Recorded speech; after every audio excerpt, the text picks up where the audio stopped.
Hey guys, hope you're all having a really good start to the new year. Something arrived in the mail today and I'm so excited to share it with you. It is a doll, however, it is not a reborn doll. I have been waiting to get my hands on one of these dolls for forever. And every single time I went to try and purchase one, it would be sold out, not available. And so I kept checking, and late last year they became available and I purchased one right away.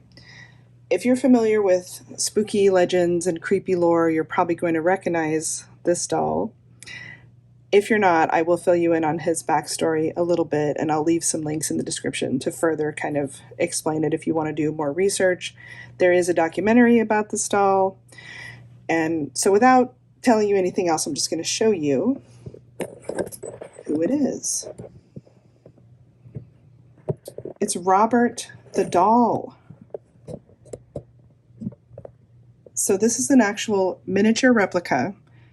The real Robert the doll is in the Fort East Martello Museum in Key West, Florida.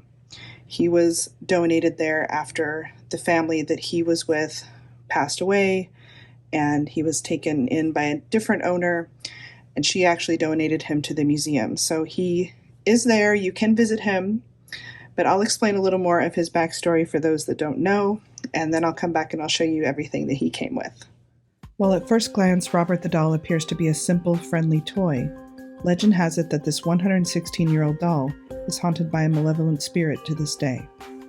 His original owner, a boy named Robert Eugene Otto, used to blame his mischief on the doll.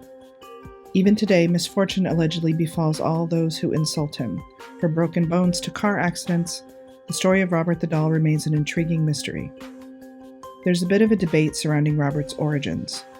Some claim that he was gifted to his late owner, Robert Eugene or Gene Otto, from his grandfather in 1904. But locals recall a more sinister backstory. They claim that the doll was given to young Otto by one of the family's maids, who hexed it in retaliation for some wrongdoing. Officials at the Fort East Martello Museum, where Robert resides today, deduce that the doll was actually never intended to be a doll in the first place.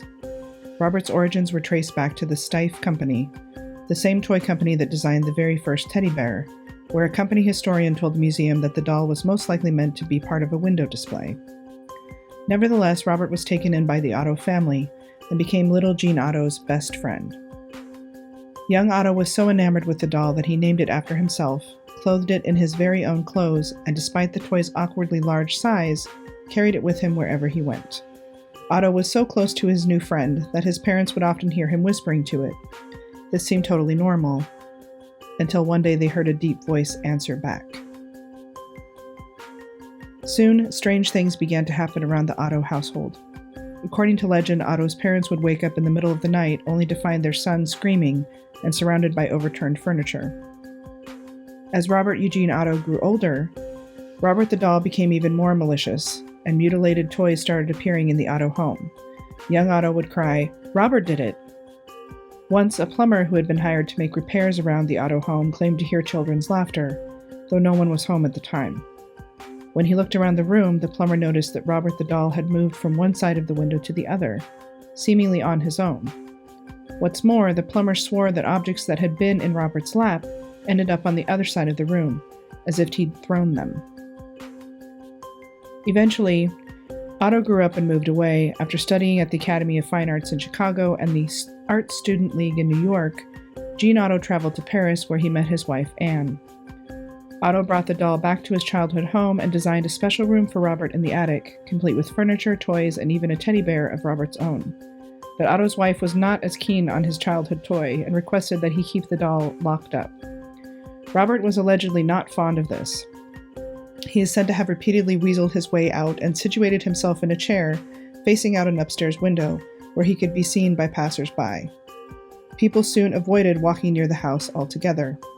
Locals swore that the doll would disappear and then reappear facing another direction, or that his gaze would follow them as they passed. Visitors inside the house also claimed they could hear footsteps coming from the attic, and that things would seem to move about the home on their own, with no explanation. After Robert Eugene Otto died in 1974, a woman named Myrtle Reuter purchased the artist's house, which meant Robert the doll had a brand new caretaker. Ruder lived with Robert for 20 years. It is said she even took him with her when she moved to a new home in the 1980s. Finally, she donated Robert to the Fort East Martello Museum in 1994, claiming that the doll was indeed haunted. The museum accepted the doll, assuming Ruder's claims were, of course, nonsense. Almost immediately, however, museum employees reported their own inexplicable happenings with the doll. Numerous visitors have lined up to see Robert the doll on display. Fans and fearful believers send letters directly to Robert, sometimes praying to him, sometimes apologizing for having looked at him the wrong way while visiting the museum, and some visitors even write to ask Robert for advice, or if he could place a curse on people who have wronged them. Since his arrival, Robert has received nearly 1,000 letters. But that's not all he receives. Visitors have also been known to leave candy, money, and sometimes even joints. Who would have thought a doll could hold so much power? Even after 116 years, Robert seems to be sharp as ever. To this day, visitors claim that cameras malfunction in his presence and electronic devices go haywire. So he is original Robert the Doll limited edition. He comes with these cards, which of course Robert did it. And it says, "Science tells us dolls are inanimate objects, but those who care for Robert the Doll and thousands who visit him each year know better. Lights flicker, cameras malfunction, letters of apology arrive on a daily basis. The bizarre circumstances surrounding Robert have earned him a reputation as the most haunted doll in the world."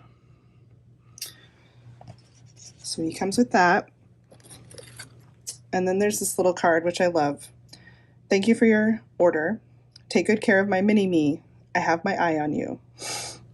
Robert and related merchandise are trademarked items, and reselling or duplication is prohibited."